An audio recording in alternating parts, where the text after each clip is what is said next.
ಸಿದ್ದರಾಮಯ್ಯ ವಿರುದ್ಧ ಪ್ರಾಸಿಕ್ಯೂಷನ್ಗೆ ಒಪ್ಪಿಗೆ ನೀಡಿದ ಹಿನ್ನೆಲೆಯಲ್ಲಿ ಭಾನುವಾರ ಮಾಜಿ ಸಿಎಂ ಬಿಎಸ್ ಯಡಿಯೂರಪ್ಪನವರು ಶಿಕಾರಿಪುರ ನಿವಾಸಕ್ಕೆ ಮುತ್ತಿಗೆ ಹಾಕುವುದಕ್ಕೆ ಕಾಂಗ್ರೆಸ್ ಕಾರ್ಯಕರ್ತರು ಯತ್ನಿಸಿದರು.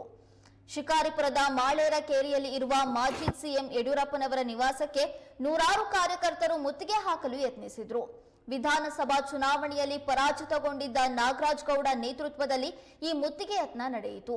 ಈ ವೇಳೆ ಕೈ ಕಾರ್ಯಕರ್ತರನ್ನ ಪೊಲೀಸರು ವಶಕ್ಕೆ ತೆಗೆದುಕೊಂಡಿದ್ದಾರೆ. 100ಕ್ಕೂ ಹೆಚ್ಚು ಪೊಲೀಸರನ್ನ ನಿಯೋಜನೆ ಮಾಡಲಾಗಿತ್ತು. 2 ಕೆಎಸ್ಆರ್ಪಿ 2 ಡಿಎಆರ್ ತುಕಡಿಯನ್ನ ನಿಯೋಜನೆ ಮಾಡಲಾಗಿತ್ತು. ಅಪ್ಪ ಕಳ್ಳ ಮಗ ಸುಳ್ಳ ಎಂದು ಘೋಷಣೆ ಕೂಗಿ ಪ್ರತಿಭಟನಾಕಾರರು ತಮ್ಮ ಆಕ್ರೋಶವನ್ನ ಹೊರಹಾಕಿದ್ರು.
ಸಿದ್ದರಾಮಯ್ಯನವರ ವಿರುದ್ಧ ರಾಜ್ಯಪಾಲರು ಪ್ರಾಸಿಕ್ಯೂಷನ್ಗೆ ಅನುಮತಿ ನೀಡಿರುವ ಬೆನ್ನಲ್ಲೇ ರಾಜ್ಯದಾದ್ಯಂತ ಸಾಕಷ್ಟು ಪ್ರತಿಭಟನೆಗಳು ಭುಗಿಲೆದ್ದಿದ್ದಾವೆ.